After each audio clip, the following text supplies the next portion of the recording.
2 दिन बाद मेरी कॉलेज की लास्ट एग्ज़ाम्स शुरू होने वाली थी और मैं अब आज शहर वापस जा रहा था एग्ज़ाम्स के लिए।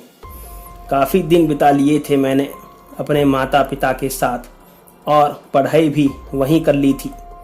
शाम के समय 8 बजे मेरी ट्रेन थी और मैं स्टेशन आधा घंटा जल्दी ही पहुंच गया था। थोड़ी देर इधर उधर टहलने में समय निकल गया और ट्रेन आ गई। ट्रेन के आते ही मैं अपने डिब्बे में चढ़ गया और मेरी ऊपर की सीट पर जाकर के अपना सामान रखा और लेट गया। कुछ देर तक तो मैं मोबाइल पर गाने ही सुन रहा था। फिर अचानक से याद आया कि अरे आज तो IPL का मैच है, मेरी फेवरेट टीम का।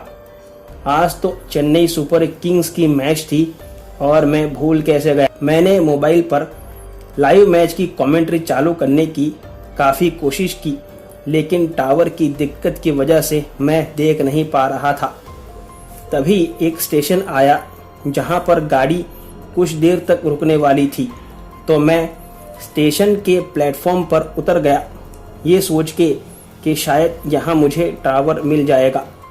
और हुआ भी वैसा ही।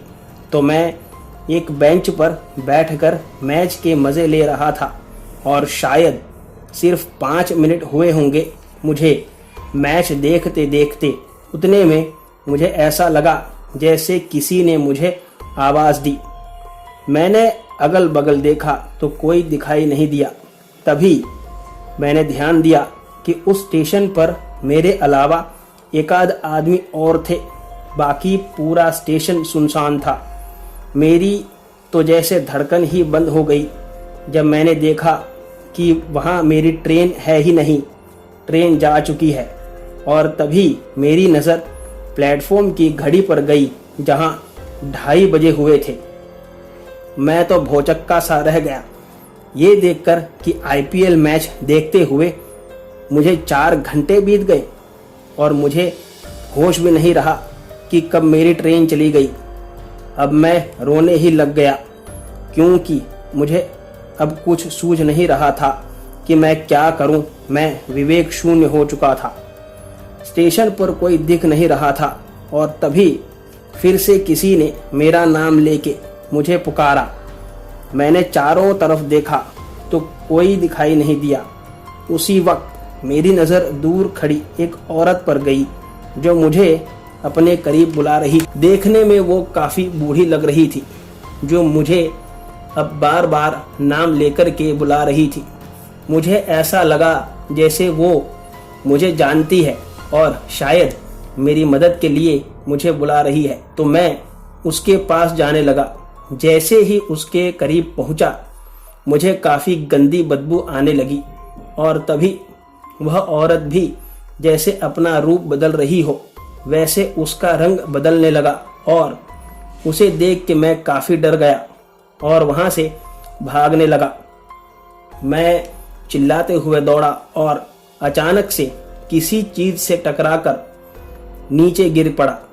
अचानक मेरे चेहरे पर पानी गिरने पर मुझे होश आया। तब काफ़ी लोग मुझे घेरे हुए थे और एक लड़का जो मेरे साथ ट्रैवल कर रहा था वो मुझ पर चिल्लाया कि ट्रेन जाने वाली है, क्या तुमको उसका हॉर्न सुनाई नहीं दे रहा।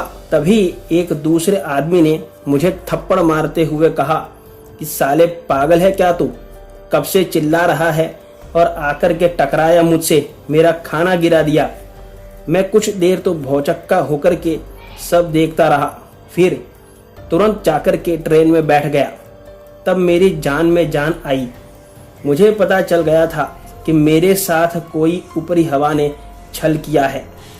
मैं मोबाइल पास में रख के सो गया और सुबह जब मेरे स्टेशन आया तब जैसे ही मैं प्लेटफॉर्म पर उतरा मेरे तो होश ही उड़ गए, क्योंकि वही औरत जो मुझे रात को बुला रही थी, वही औरत सामान लेकर के प्लेटफॉर्म पर खड़ी थी और मेरे सामने देखकर मुस्कुरा रही थी।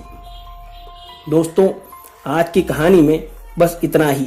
अगर आपको कहानी पसंद आई हो तो वीडियो को लाइक और चैनल को सब्सक्राइब कर दें और अगर आपके पास भी ऐसी कोई कहानी है तो मेरे साथ ज़रूर शेयर करें। मेरा ईमेल डिस्क्रिप्शन बॉक्स में दिया है। तो मिलते हैं अगले वीडियो में। तब तक stay home, stay safe. Thank you.